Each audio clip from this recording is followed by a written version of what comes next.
Naarestado ang 5 individual sa ikinasang entrapment operation ng mga operatiba ng Cyber Financial Crime Unit ng PNP Anti-Cybercrime Group sa Novaliches, Quezon City dahil sa iligal na pagbebenta ng e-wallet accounts online. Nagugat ang operasyon sa pinaigting na proactive cyber patrolling ng CFCU, kung saan nadiskubre na si alias Happy ay lantarang nag-aalok ng mga fully verified e-wallet accounts sa social media.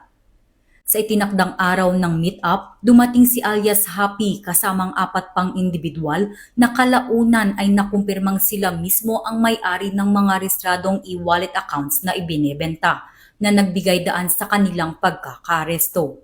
Samantala, binigyang diin ni Police Brigadier General Wilson C. Asweta, Acting Director ng PNP-ACG, ng mga e-wallet accounts ay personal at kailangang panatilihing ligtas at secure.